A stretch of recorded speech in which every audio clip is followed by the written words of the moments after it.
À toutes ces belles sœurs qui ont oublié qu'elles aussi sont en couple avec quelqu'un d'autre ou seront en couple avec quelqu'un d'autre et qui font tout pour pourrir la relation de leurs frères, leurs cousins, leurs membres de la famille masculin.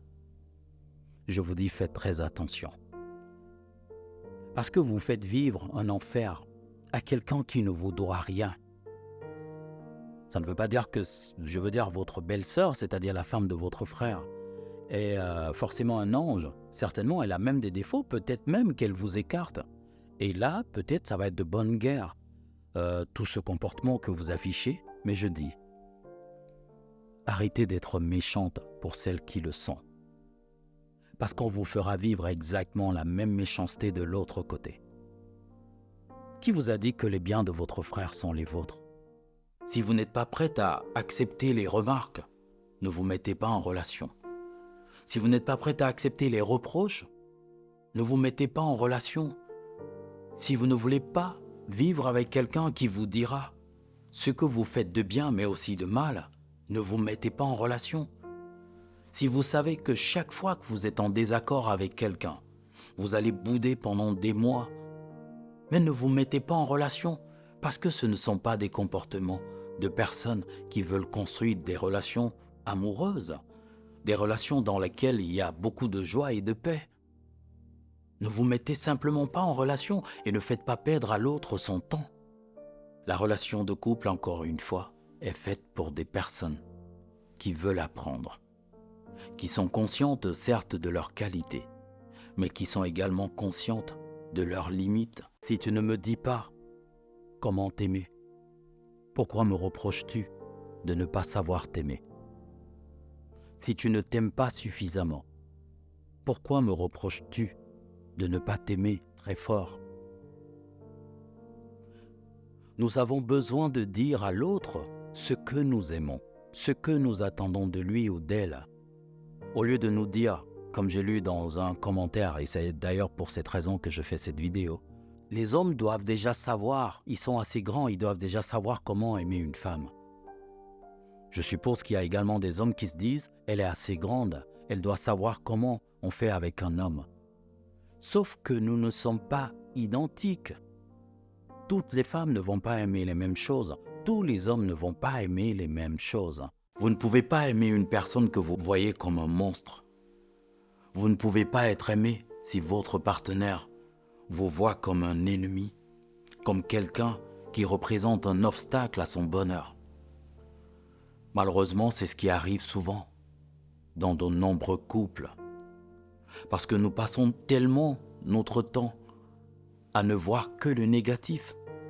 Et pourtant, au début de la relation, nous avions une énergie débordante parce que nous ne voyions que toutes ces qualités que notre partenaire nous présentait. Aujourd'hui, nous voyons des défauts. Nous avons l'impression que la personne a changé et pourtant, c'est exactement la même qui nous montre uniquement une autre facette de sa personnalité. Mais tout ceci ne fait pas de notre partenaire une personne négative. Ce sont juste des réglages. Souvent, nous avons l'impression que notre partenaire exagère, que nous supportons énormément cette personne, simplement parce que nous ne voyons pas notre propre responsabilité. Nous ne voyons pas toutes ces choses que nous faisons mal, toutes ces choses que notre partenaire supporte également, tous ces mauvais comportements qui lui donneraient des raisons de partir. Nous regardons uniquement ce que nous supportons. Nous nous voyons uniquement comme des victimes et nous nous limitons à ça. Et pourtant, ce n'est pas la bonne approche, ce n'est pas la bonne attitude. Et quand on pense que beaucoup de gens sont partis parfois trop tôt, alors que c'était ces personnes qui même parfois étaient la cause en fait du changement d'attitude de leur partenaire. Donc je vous invite ici à prendre conscience vous-même de vos propres défauts. Arrêtons d'utiliser le prétexte de l'humeur pour justifier tous nos mauvais comportements. Notre partenaire ne le mérite pas. Notre partenaire ne doit pas être la cible ou alors le dégât collatéral. Au contraire, nous devons protéger cette personne. Nous devons veiller sur elle. Nous devons éviter que tout ce que nous avons pu absorber à l'extérieur n'impacte sa vie, parce que notre responsabilité aussi à son égard, c'est de veiller à ce que cette personne soit toujours heureuse. N'ayons pas la mauvaise cible. Ne mélangeons pas tout le monde. Arrêtons ces petits mauvais comportements qui gâchent l'ambiance dans le couple, qui gâchent l'ambiance dans le foyer, qui pourrissent en fait tous ces efforts-là qu'on essaye de faire depuis. Les personnes qui restent fâchées longtemps sont généralement celles qui ne profitent pas suffisamment de la vie. Oui, on nous dira, non, chacun a sa façon de faire le deuil. Il faut 2 semaines, 1 mois pour retrouver la joie de vivre et tout. Non, ça veut dire que vous avez une machine de construction ou de reconstruction très lente. Mais changez-la et prenez une machine qui va vous aider à retrouver la joie assez rapidement. Quand vous vous fâchez, donc 30 jours, 33 jours, comme me disait une dame, et pour vous réconcilier quelques minutes après, vous ne pensez pas que vous vous êtes fait du mal? Que vous avez passé 33 jours, pas à réfléchir, parfois à penser à la même chose, parfois parce que vous êtes prisonnier ou prisonnière de vos comportements, de vos principes. Mais un principe qui ne sert pas nos intérêts n'est plus un bon principe. Si vous mettez suffisamment votre partenaire à l'aise, vous allez certainement être au courant de toutes ces choses qu'elle a dans la tête, de toutes ces expériences qu'elle aimerait vivre.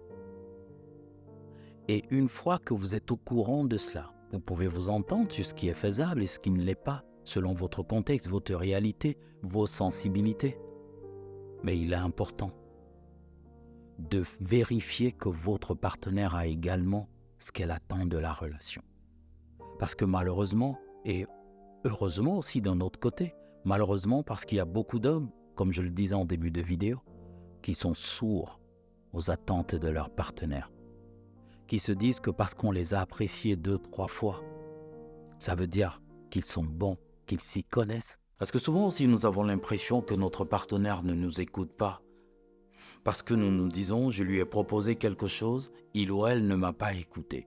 Oui, mais si ce que tu me proposes a moins d'avantages que ce que j'ai déjà, pourquoi est-ce que tu voudrais que je t'écoute? Pourquoi est-ce que tu voudrais que je fasse ce que tu me demandes de faire? N'essaye pas de me convaincre. Présente-moi simplement les avantages et compare-les avec mes avantages actuels. Montre-moi que tu me comprends. Nous devons montrer à notre partenaire que nous le comprenons, nous la comprenons. Vous voyez? Et une fois qu'on a compris cette façon de faire, de procéder, on ne prend plus les choses à la légère. On essaye de résoudre les problèmes de façon profonde. On va à la racine du problème.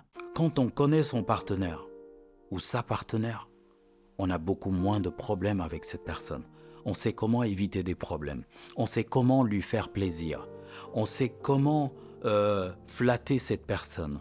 On sait comment prendre de la distance. On sait comment l'aider à s'améliorer. On sait exactement ce qu'on doit faire pour mettre cette personne dans des conditions favorables qui vont nous permettre peut-être d'obtenir telle ou telle autre chose, mais aussi qui vont permettre à cette personne de nous aider d'une certaine façon ou de se comporter d'une autre façon.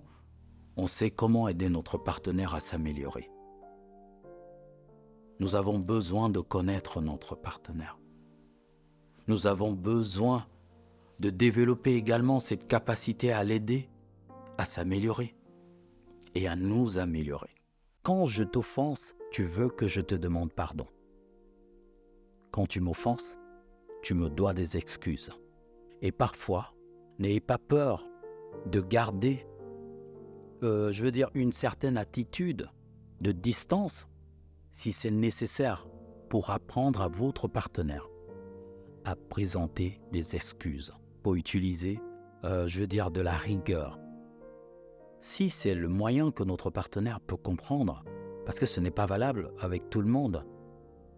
Mais si tu m'offenses et tu ne viens pas me présenter des excuses, et que tu attends tout le temps quand moi je t'offense, que je le fasse, ok, la relation va rester comme ça jusqu'à ce que tu me présentes des excuses.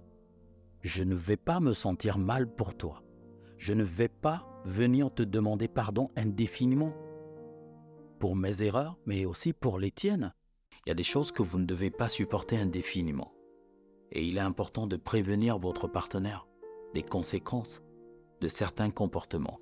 Parce que vous aussi, vous avez la responsabilité d'éduquer votre partenaire, de responsabiliser votre partenaire, d'aider cette personne à réaliser que vous ne serez pas toujours là pour supporter ses caprices. Vous ne vous êtes pas engagé dans cette relation pour être le souffle-douleur de cette personne. Quand elle veut se fâcher, elle se fâche. Quand elle a envie de rire, tout le monde doit rire.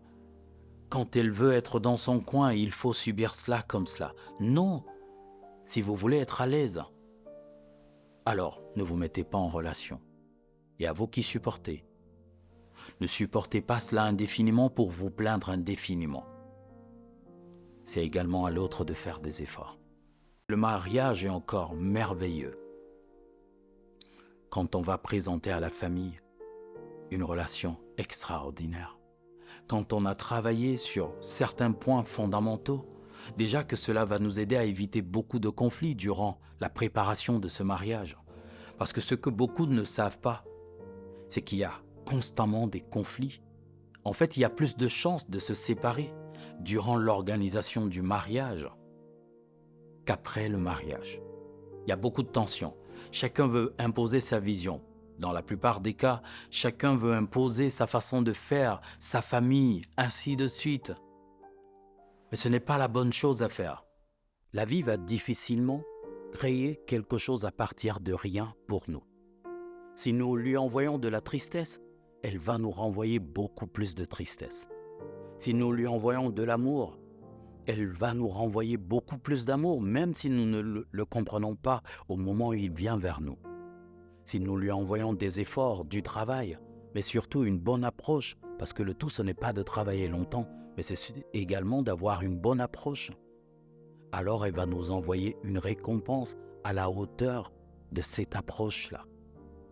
Donc il ne suffit pas de prier, il ne suffit pas de faire des efforts, il faut également faire de bons efforts, d'être patient et de se préparer à gérer ce qu'on va recevoir. Parce que souvent on fait tellement bien les choses. Une fois qu'on a ce qu'on mérite, on se perd. Il y a deux choses à montrer à notre partenaire. À quel point nous l'aimons, mais aussi à quel point, lorsque cet amour que nous avons pour nous n'est pas respecté, nous pouvons quitter cette relation. Aussi longtemps que vous n'avez pas montré ces deux choses à votre partenaire, vous aurez beaucoup de problèmes dans la relation. Parce que lui montrer à quel point vous l'aimez rassure cette personne, permet à cette personne de savoir qu'elle peut compter sur vous. Lui montrer également que vous pouvez la quitter, surtout si votre amour propre, si votre dignité n'est plus respectée. Lui rappelle que vous n'êtes pas un acquis. Et on ne blague pas avec ces personnes qui ont le choix, parce que vous lui montrez que vous avez le choix. Si en plus de cela, vous avez beaucoup trop de qualités autour, votre partenaire ne blaguera pas avec vous n'importe comment. C'est une erreur pour nous de croire qu'avec une ou deux qualités, ce sera suffisant pour qu'on oublie nos défauts. Et là, quand nous allons nous plaindre, nous allons mettre en avant tout ce que nous faisons, tout ce que nous avons bien fait. Mais nous allons oublier de dire aux gens tout ce que cette personne nous reproche. Et parfois même, quand on nous le demandera, nous allons dire « Oui, mais il ou elle me dit que je fais ci, je fais ça, mais moi-même, je ne vois pas. » Mais nous oublions que cette simple phrase est un danger pour nous-mêmes et pour notre couple. Et ce qui arrive finalement, le voici. Nous quittons la relation. Nous n'avons rien appris. Nous rencontrons une nouvelle personne. Nous venons exactement avec les mêmes défauts et nous allons de relation en relation. Ensuite, vous entendez des phrases du genre « je ne crois plus en l'amour ». Souvent, nous nous faisons un avis et nous nous disons « ah, ça va, j'ai compris ». Mais non, remettez-vous constamment en question. Faites constamment des mises à jour. Revoyez votre approche. Si ça n'a pas marché de cette façon, essayez de faire les choses d'une autre façon. vous êtes capable d'apporter une valeur extraordinaire dans la vie de l'autre. Et si cette personne, malgré tous vos efforts, ne voit pas cette dernière, ce n'est pas grave. Ça veut dire qu'elle ne mérite pas tout ce que vous avez à lui donner. Ne pleurez pas. Il y a quelqu'un d'autre qui attend d'en profiter et de vous restituer également toutes ces choses que vous attendez. Donc commencez dès aujourd'hui à travailler sur la valeur que vous pouvez apporter dans la vie de votre partenaire. Commencez à identifier toutes ces choses qui constituent les besoins de cette personne et voyez comment vous pouvez l'aider à se sentir beaucoup plus libre. Les gens qui prennent des décisions fermes sont généralement moins heureux. Ne prenez pas des décisions fermes. Prenez des décisions en fonction d'une situation. Protégez-vous parce que vous êtes en guerre, parce que vous êtes attaqué. Et vérifiez surtout que vous n'êtes pas la cause. Et une fois que vous avez en face quelqu'un qui lève le drapeau blanc en signe de paix, mais suivez cette personne puisque vous savez que vous avez la capacité de vous ressaisir par la suite. Pourquoi si ma partenaire m'a trompé aujourd'hui ou hier, et là, je me méfie, c'est normal. Mais pourquoi est-ce que je dois rester méfiant toute la journée, toute une vie, des mois entiers, des années entières? Je vais commencer à aller fouiller le téléphone. Je vais commencer à avoir des jalousies, des comportements bizarres. Toutes ces personnes qui pensent que le mariage, c'est juste, ou alors la vie de couple, c'est juste une histoire de prière, de souhait, de bénédiction. Non, c'est une école. C'est la plus grande école de votre vie et elle ne finira jamais. Parce que aussi longtemps que vous serez avec un être humain, il y aura toujours des choses à apprendre. Il y aura toujours des surprises. Et vous-même, vous allez surprendre la personne avec laquelle vous vivez. Donc, pour résumer, essayons, lorsque nous faisons une proposition à notre partenaire, de lui proposer beaucoup plus d'avantages. Cela suppose que nous avons l'obligation de comprendre notre partenaire et les différents mécanismes qui poussent cette personne à se comporter de la sorte. Il est important de véritablement observer notre partenaire et d'entendre ce que ses paroles, ses gestes, ses non-dits nous disent, nous apprennent sur notre partenaire. Et nous devons le faire constamment pour justement avoir des mises à jour. Demandez aux gens autour de vous, peut-être à la femme ou au mari de votre meilleur ami, ce que cette personne sait de son ou sa partenaire. Faites-le avec 2 ou 3 personnes. Et là, je suis prêt à parier qu'il y a de fortes chances que vous soyez surpris de constater que la partenaire ou le partenaire ne connaît pas aussi bien son mari ou sa femme, son copain ou sa copine. Mais souvent, c'est simplement le fruit d'un manque d'intérêt. Arrêtez de demander pardon à la place de cette personne qui vous doit justement ces excuses-là. Si vous ne le faites pas dès aujourd'hui, si vous n'habituez pas votre partenaire à comprendre qu'il y a des conséquences, quand on ne va pas vous présenter des excuses, alors ça ne changera jamais. Si vous voulez que ça change, faites clairement comprendre à votre partenaire que dès aujourd'hui, s'il n'y a pas d'excuses, il faut s'attendre à une relation distante. Et si cette personne vous aime suffisamment, elle fera les efforts nécessaires et elle s'habituera. Et ça deviendra quelque chose de normal. Ce sera un plus. Si elle ne fait pas ces efforts, c'est que son orgueil est plus fort que le bonheur qu'elle a dans ce couple. Et pour cette personne, pour ce type de personne généralement, il ne faut pas se plier en 4. Peut-être en 2, c'est déjà suffisant. Ne nous prenons pas la tête quand nous avons eu raison, quand on est venu nous demander pardon. Investissons sur l'avenir, parce que dans cette relation, ce ne sera peut-être pas la même erreur, mais ce sera une autre que notre partenaire peut juger grave, ou à laquelle il va donner un caractère dur, décevant, grave, et pourtant ça ne l'est vraiment pas, mais il ou elle nous donnera cette impression, simplement pour nous manipuler, en fait, à sa guise. Donc, investissons sur l'avenir. Parfois, pardonnons beaucoup plus facilement, pour espérer, parce que ça ne marche pas à tous les coups, que notre partenaire également ferme beaucoup plus facilement les yeux quand nous allons faire une grosse bêtise. Parfois, on en a marre de toutes ces personnes qui sont très capricieuses et qui s'étonnent après qu'on prenne des distances, qu'on ne leur accorde plus autant d'attention, que parfois on discute plus avec des personnes plus intéressantes. Et le plus curieux, c'est qu'on va se servir de cette attention qu'on accorde à d'autres personnes pour nous accuser d'infidélité, de vouloir tromper, de voir ailleurs, ainsi de suite. Simplement parce que la personne ne veut pas assumer sa responsabilité, ou alors ses responsabilités. Arrêtez d'être désagréable, d'installer une distance constante dans votre relation. Si vous n'êtes pas prête à accepter les remarques, ne vous mettez pas en relation. Si vous n'êtes pas prête à accepter les reproches, ne vous mettez pas en relation. Pourquoi est-ce que si nous ne veillons pas sur nous, c'est à notre partenaire de toujours veiller sur nous? Nous devons déjà nous donner de la valeur. Nous devons déjà faire des choix qui montrent à notre partenaire que nous nous respectons. Nous avons beaucoup d'amour pour nous-mêmes. Et là, notre partenaire, en observant ces choses, pour les vrais hommes et les vraies femmes, c'est important de le préciser, pour toutes ces personnes-là qui font cet effort de comprendre leur partenaire, et si ce n'est pas votre cas, vous pouvez aussi le faire. En fait, on verra comment vous aimez. Notre partenaire verra comment nous aimer. Donc il est important de dire à notre partenaire comment nous aimer. Mais il est aussi important de montrer à notre partenaire comment nous nous aimons.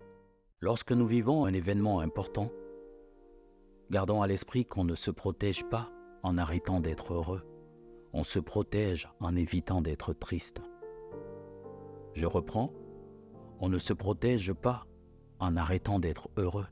On se protège en évitant d'être triste. Ce qu'il se passe souvent, c'est que toutes ces décisions que nous prenons, oui, elles nous protègent. Oui, elles nous empêchent de souffrir à nouveau. Mais le problème aussi, c'est que elles nous empêchent d'être heureux. Parce que c'est quoi une protection? Lorsque vous êtes dans votre maison et que vous avez une clôture ou même une grande barrière, vous ne pouvez plus avoir accès à tout ce qui est au-delà de cette barrière.